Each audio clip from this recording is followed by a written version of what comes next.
Good evening, New Life Family Church. My name is John Michael Posada. I hope you're enjoying service so far, and it's an honor to be before you all to share and testify on the goodness of God in my life. 2 weeks ago, my mother suffered a subarachnoid hemorrhage. Pretty much she had bleeding surrounding her brain. I get a phone call from my sister while I'm at work stating that, John, we're not sure how much longer Mom might have, 30 minutes to an hour. And when I got that phone call, I didn't know what to do. What do you do in moments like that? I didn't know what to do other than to praise and pray to the God who could make a way. And He made a way. He made a way for my mother.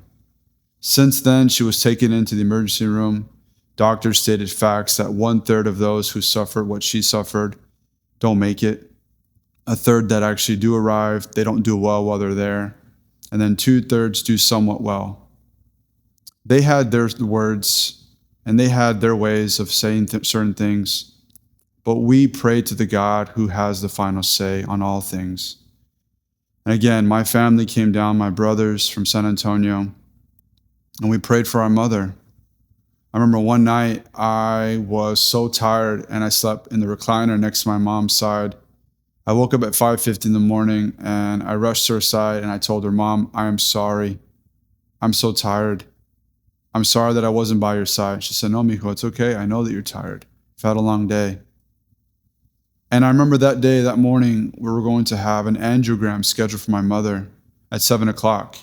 So I had about an hour. And I felt the Spirit of God tell me, can you not wait and pray 1 hour? I said, Yes, Lord. Yes, Lord, I can. And I will. And so I prayed, and I praised the God who could make a way. I cried out to God. I worshiped God. In my darkest situation, we can invite God's presence through our praise in every dark situation, every circumstance, every season that we face. Doctors come in, they give us the rundown of what's to be had. They told us 3 hours, roughly. If there's an intervention that needs to be taken, we'll take matters into our own hands. We'll let you know. Our mother was taken away, and we prayed. We prayed and trusted in the God that could make a way, the miracle worker and way maker. It's who He is. We stood firm in our faith, and we trusted that God had our mother in His hands. What better hands to have your situation or your loved ones than in our Father's hands? It's hard because we want to take matters into our own hands. But that's where God tells us to be still and to know that He is God. To let go of your desire and your need to control everything and trust and surrender into His sovereignty. She came back within an hour. No signs of what took place. No cause. The bleeding had stopped. Doctors didn't know how. They didn't know why. But we know how and we know why. Our great God stopped the bleeding with His righteous right hand. My mother was surrounded by the best doctors, the best staff, the best nurses, therapists, CNAs, the best aides and assistants. My mother was cared for by such good and caring hands, but ultimately she was in our Father's hands. And what better hands to have our situations, our loved ones, our troubles, our cares, than in the Father's hands. He knows what He's doing.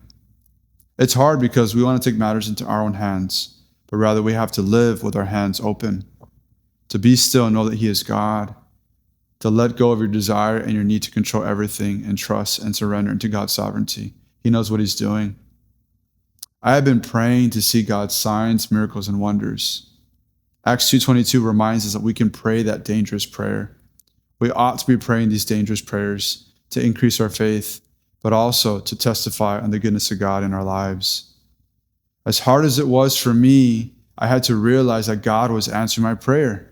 I so desperately wanted to see His signs, miracles, and wonders. But that's just it. He answered my prayer in a way that I didn't expect Him to, but in a way that He knew that I needed Him to. So since then, my mother's been recovering with rehab, and she's been doing great. And by the grace of God, tomorrow she'll be discharged and be able to finally go home. God is good. God is with us. God is for us. It's who He is, Jehovah Rapha, the Lord our healer. And so once again, from the bottom of my heart, my mother's heart, and my family, I want to say thank you to New Life Family Church Promesa de Jesus Ministries Church, and so many loved ones and family members, friends, and even strangers who were praying for my mother, praying for me, praying for my family. It meant the world to me. It meant the world to her. The prayers of a righteous person availeth much. And so thank you again, because there is power in prayer, and we serve the God who is power. God bless you all. Have a great rest of your evening.